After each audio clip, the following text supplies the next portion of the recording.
Hey guys, we're going to look at the last chapter this week, which is Cynicism and Optimism. One thing that really challenged Nicole and I in this chapter was optimism and leadership. The author explained the perspective shift that we all have to make is seeing people as an opportunity. We both agreed that one of the most challenging aspects of this is not seeing people in our communities, coworkers, or even passerbyers as opportunities, but carrying the same idea into our home, or at least trying to maintain it. While I don't stay home with our kids during the day, my day consists of going to work at night and coming home in the morning. Once I get home, the first thing I want to do is go to sleep. I'm exhausted from working the past 12 hours, running off only a few short hours of sleep, specifically from the kids being crazy and loud during the day. I'm also exhausted from dealing with individuals at work who don't make the best decisions, or even dealing with the inmates in our jail. Having a career where you interact with people on some of the worst days of their lives can be exhausting. I'm mentally, physically, and emotionally drained when I come home. When our 2.5-year-old sees me, he immediately wants to play. But to him, that's his love language. It isn't in words of affirmation, nor is it receiving gifts or even acts of service. His love language is through spending quality time with him. And that quality time usually involves playing baseball, basketball, football, and watching sports on TV. The challenge is the attitude that we lead with in our home. Our attitude absolutely can be contagious. I have the choice of doing two things. Do I neglect spending time with him because dad is tired, had a long night, and is ready to go to sleep? Or do I take time to do what he wants, pouring into him and loving him in the best way that I know how? And that's through his love language. Don't get me wrong, I don't have to spend that time with him as soon as I get home. I can kick off my duty belt, watch some TV, and quickly drift away for a few hours. But what does that tell him? That dad doesn't care enough to spend time with him? That I have more important things to do? That I need to get done? Not only can this negatively affect him, it also affects the entire family. It shows my wife and both of our kids that time with them is less important to me than having my me time.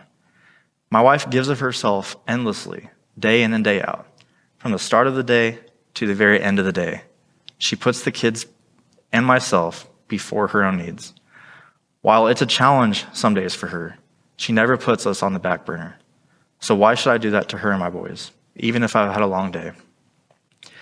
If I make that time to play with him and spend that time with him, it shows him that not only am I present, but that I care about and that I love him. Even though he's only 2.5, I know he feels emotions. I know when he's sad. I know when he's happy. I know when he feels ignored and when he feels wanted. I personally know that I need to do a better job of the attitude I bring home. So real quick, there's a short story that sums all of this up. And maybe you've heard it, maybe you haven't, but it's the trouble tree.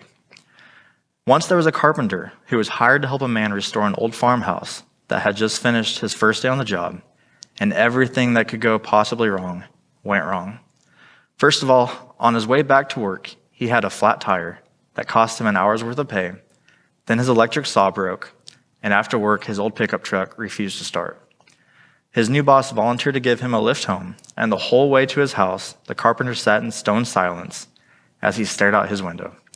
Yet upon arriving, he invited his boss in for a few minutes to meet his family.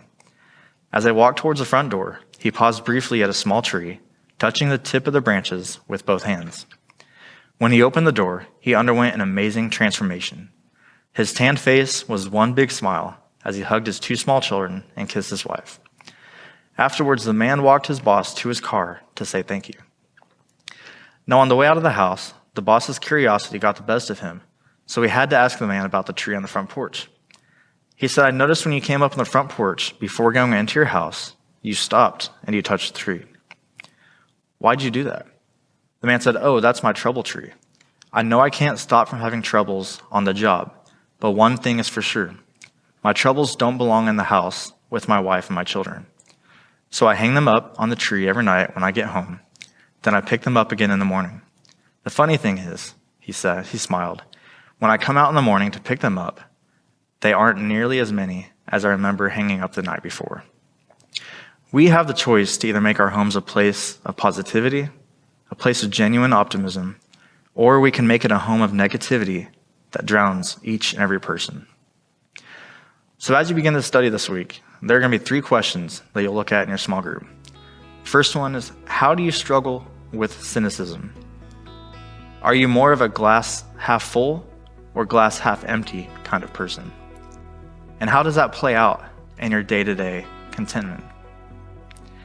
Lastly, you'll talk about how can you take a step in growing in optimism today.